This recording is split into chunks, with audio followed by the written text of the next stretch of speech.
who will talk about his show, Vision, Fiction, and Friction. Thank you. Hello. So these drawings, there are 18 of them here. They're part of a series I probably started about 2 years ago that might have like maybe 70 drawings in them. And it started off much more experimental.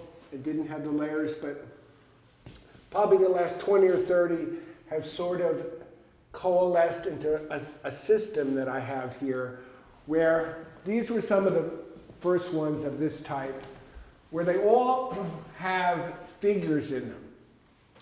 The figures are sometimes fairly realistic. They're sometimes cartoon figures.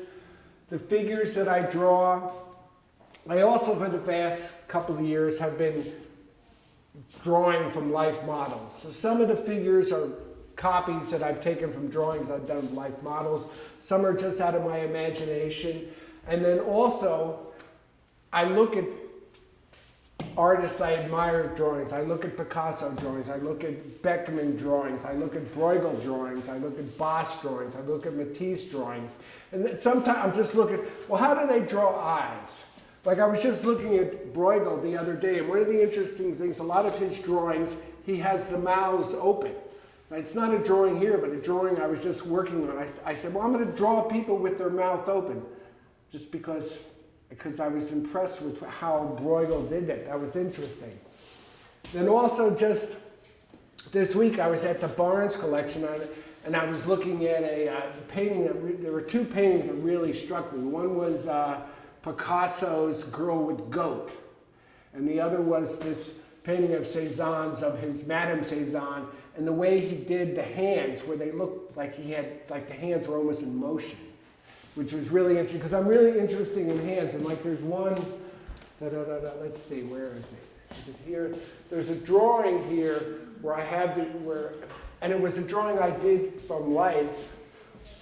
Here, these hands, where the hands became like, you know, when hands are like clasped, it becomes very interesting, and I sort of drew the hands real big. And the other thing about the Picasso drawing is the feet were just so beautifully rendered. And also, the drawing is just really weird. I mean, it's like a 13-year-old girl with a goat and like an 8-year-old boy who are all naked. So one of the things when I'm drawing, you know, almost all the people in my drawings are naked.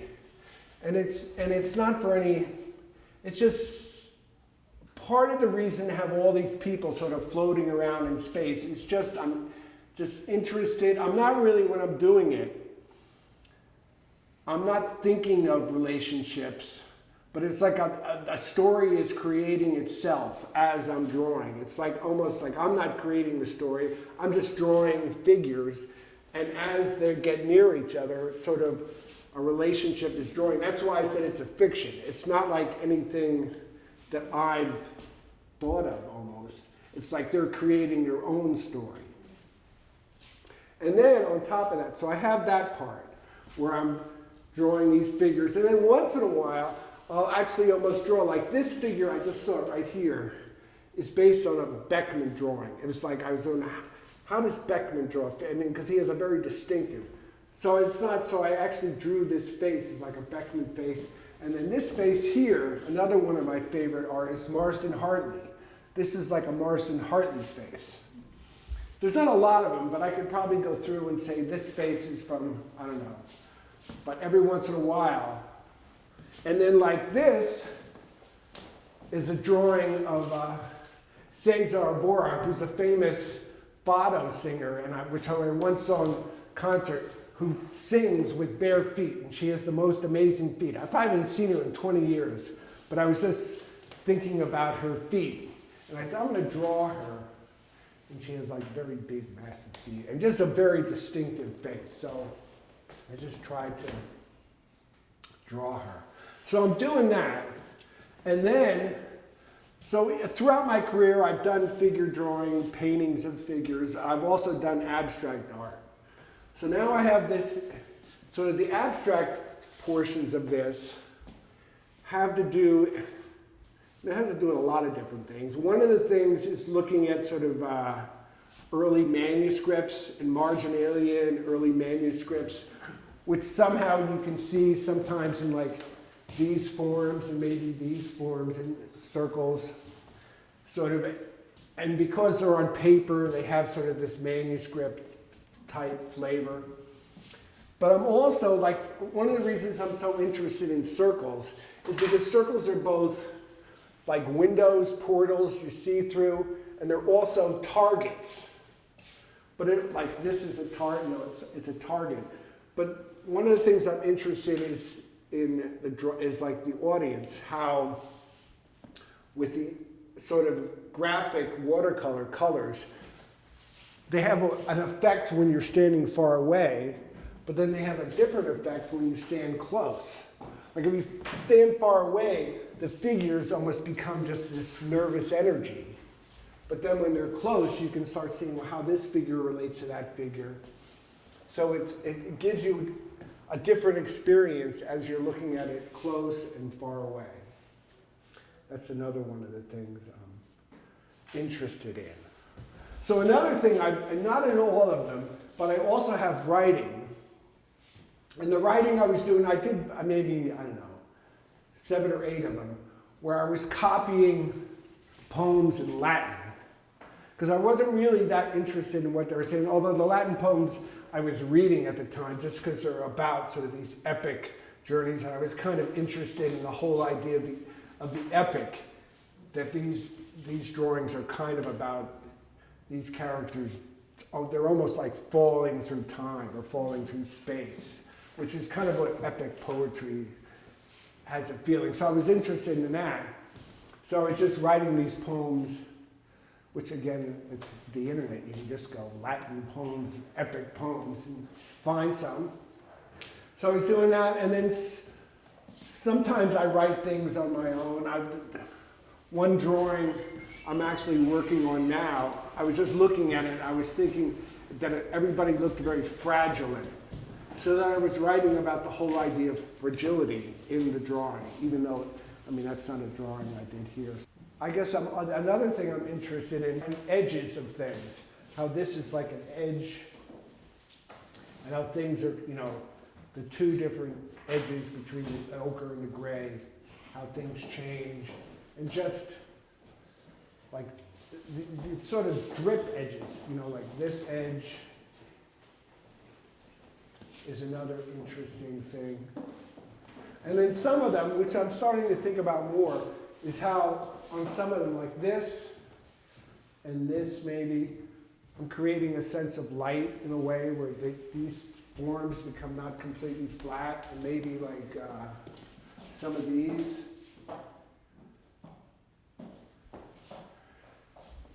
And then as I'm working on them, so I get it to a point, and then I'm always, stare at them for days far away to figure out, to find some equilibrium in each one. And then it might change again. And then sometimes, which I don't know if I regret or not, but this one and this one were once this size, and one day I was looking at it and I got mad at it. And I cut it in two. And I was close to just cutting it up because I don't even know. But then I put it aside, and then I was looking at it and I go, that looks really good. And then, so then they were like that, and then I actually just put them back together again, and I go, you know what, I really like them back together, like I regret. But I think they worked out as smaller ones, which then in a way motivated me to do more smaller ones. And now actually I'm doing some that are, horizontal but bigger. Because the other thing is I have this paper that I like, and I have a whole bunch of it. So they're all on the same type of paper. Once the paper runs out, I might have to I don't know what I think about it. I still have a lot of paper left, so I don't have to worry about that. Another artist who I was just thinking about with this whole process of the layers, which also has to do with that I was I have an MFA in printmaking, which again is a lot about when you're doing color printmaking, you're doing different plates, you're doing layers. So like that's just sort of in my DNA, thinking about things in layers. But I was also thinking about Jasper Johns' later, not his early work, his later prints, which are incredibly complicated. And of course he has like a team of printmakers he's doing this with. But I've always really liked his later prints where he really has layers of things going on each picture, which I think has really stuck with me a lot. Another artist who's really influenced me over my career is Howard Hodgkins, who's a British painter. He paints paintings kind of like this size, but they're very bright, vibrant, abstract paintings that have like this emotional impact. It's, and so a lot of my color sense and appreciation has been affected by him. Other artists, I would think. Well, you seem to have a fairly defined color palette, or is that just the pieces you chose for this exhibit? Yeah, I think I do. I mean, you could go, sometimes I think, okay, this time I'm not going to use any red. But I'm basically I'm working, with watercolors. A lot of times you have like 8 colors. I'm not really, I've started to use some gray here. But it is kind of a limited and sort of primary color palette, which again, in some way is what I'm really interested in this. And it also goes back to like the looking at early manuscripts and the sort of margin area coloring on them, which is watercolor, is kind of like that. And I hadn't thought of this until this moment, but another one of the many jobs I've had in my life was I used to work for a rare book dealer. I used to occasionally hand color antique maps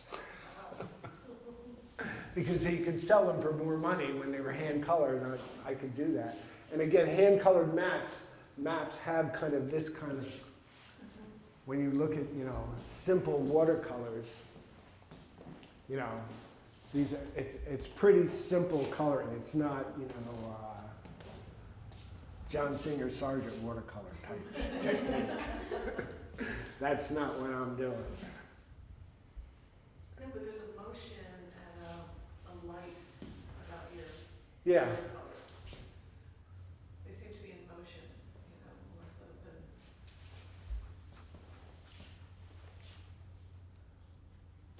Yes. And this one right in front of me, is that a block of text? And if so, what is it? Yeah. So I was talking about. So anyway, that's Latin. Okay. And the thing I was mostly interested in was how figures looked behind text in this layering.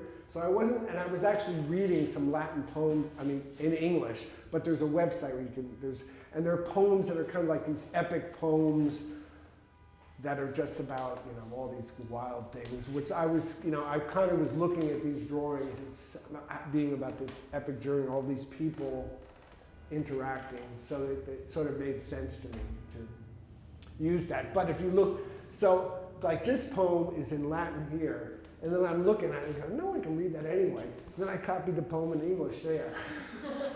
Because I knew I wanted it this long. That's amazing. So, and I probably did, 5 or 6 of these drawings with these poems on it. And another interesting thing, which kind of was in the maybe 10 or 15 drawings before this, I was first, and the way I almost started this, I had seen, probably 10 years ago now, there was a show at the Drawing Center of Emily Dickinson's poems, where she had, and it wasn't so much her poems, but she used to take envelopes apart and write the poems on the envelopes. And the envelopes, they're very sculptural, and they had so the envelopes coming apart had these shapes. And a lot of the shapes I first started working with were based on those envelope shapes, because I was also interested in her, because her poetry is really a lot about like human consciousness. So I was really interested in some of those, like this is a shape that's kind of like an envelope shape that's from that period, like this one. Do I have any? These shapes are kind of like those Emily Dickinson envelope shapes where she would take an envelope. So those were some of the, this shape is like that. So that was a shape that, one of the first shapes I started working with. And then there's, like I haven't done anything else with this, but this always reminded me of some sort of crazy like chemical, like in early, like on these early manuscripts, there's like, you know, science or botanical experiments. And I don't remember ever seeing it, but that's what that shape kind of I was thinking of. It's like a cell doing, what is it called again, when they split? Oh, yeah, mitosis. Mitosis. Well, it's just, yeah, it could be, yeah. Which kind of makes sense because there's also, I have like a lot of people with two heads, you know. Yeah, it was good. Right, which makes sense with that too. You know, people.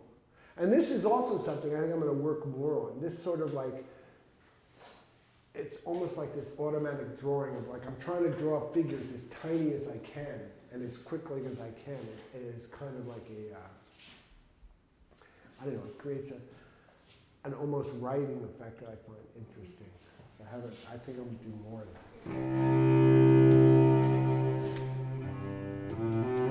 Thank you.